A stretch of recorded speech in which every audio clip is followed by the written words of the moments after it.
ఖచ్చితంగా ఇది ఒక డిసిప్లిన్ కలిగినటువంటి పార్టీ కాబట్టి నేనేం ప్రకటించడం లేదు, కానీ తప్పకుండా పార్టీలో చర్చిస్తాం.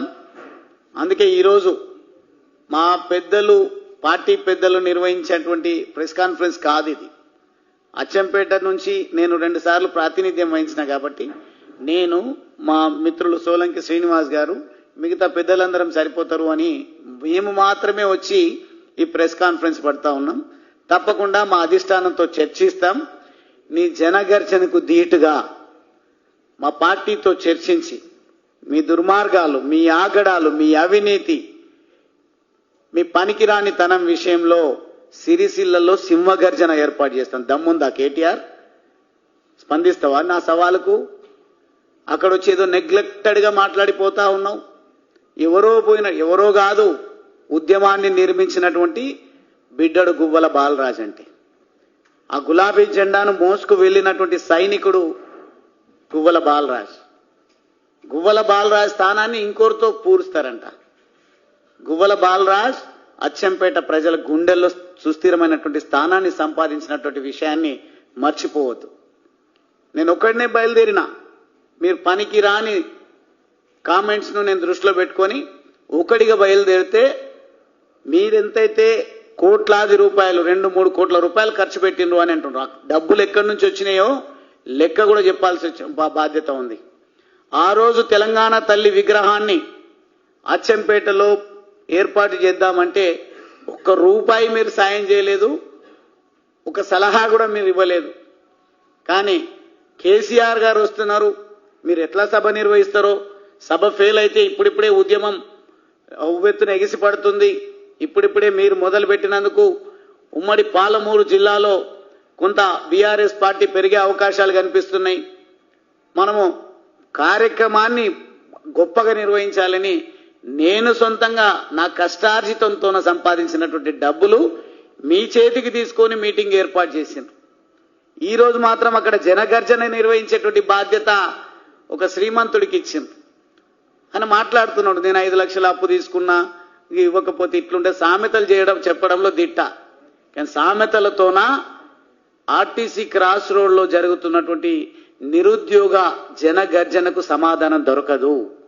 మీకేమాత్రం తెలంగాణ ప్రజల పట్ల కానీ, తెలంగాణ యువత పట్ల కానీ, తెలంగాణలో జరుగుతున్నటువంటి దుర్మార్గాల పట్ల కానీ అవగాహన ఉంటే రండి, మీరు నేను కలిసి పార్టీల పెంపుదల కోసం కాదు, నిరుద్యోగ యువత ఏదైతే ఇబ్బందులు పడతా ఉన్నారో, రణగర్జన పేరిట ఉద్యమాలు రూపకల్పన చేసి వారు ఆర్టీసీ క్రాస్ రోడ్ నుండి సెక్రటరియట్కు మేము పాదయాత్ర చేస్తామంటే వాళ్ళని అడ్డుకుంటున్నటువంటి పరిస్థితి.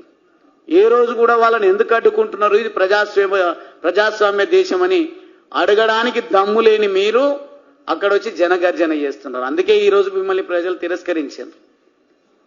నాకంటే మంచోడిని తీసుకొస్తా అంటే మీరు అంటున్నారు కదా గువ్వల బాలరాజ్ మంచోడే అని. మీరు అన్నా అనకపోయినా మీ సర్టిఫికేషన్తో నాకు అయ్యేదేం లేదు. అచ్చంపేట ప్రజలకు నేనేందో తెలుసు కాబట్టే మీరు ఒక్కటంటే ఒక్క మాట కూడా నా గురించి మాట్లాడలేకపోయినారు. ఇప్పుడు కూడా సవాల్ చేస్తున్న దమ్ముంటే గువ్వల బాలరాజ్ మీలాగా అవినీతికే పాల్పడి ఉంటే మీకంటే కాళేశ్వరం ప్రాజెక్టు ఉండొచ్చు. కాళేశ్వరం ప్రాజెక్టులో దండుకోవడానికి అవకాశం ఉన్నదేమో, దండుకున్నారేమో. ఇది ప్రజలు అంటున్నటువంటి మాట. అక్కడ సంపాదించినటువంటి అవినీతి సొమ్ముతోన ఈరోజు గర్జనల పేరిట ప్రజలను మభ్యపెట్టే ప్రయత్నం చేస్తుండొచ్చు. కానీ నేను నిజంగా అవినీతి పరుణ్ణి అయితే, డబ్బులు సంపాదించడమే నా యావ అయితే, ఈరోజు కాంగ్రెస్ ప్రభుత్వము దుర్మార్గంగా అక్రమంగా దుందుబి వాగు నుండి ఇసుక రవాణా చేస్తా ఉంటే ఆ ఇసుక రవాణా గురించి అడ్డుకునే పోరాటం చేద్దామంటే ఆ రోజు కదలలేరు. అదేవిధంగా పనికిరాని మాటలు మాట్లాడుతున్నారు.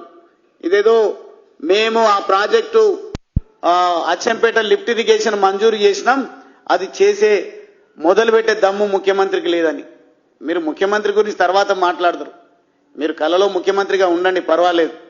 కానీ గువ్వల బాలరాజ్ సాధించినటువంటి అచ్చంపేట లిఫ్ట్ ఇరిగేషన్ స్కీముకు పునాది రాయి వేయడానికి కేసీఆర్ గారు ఎందుకు రాలేరు?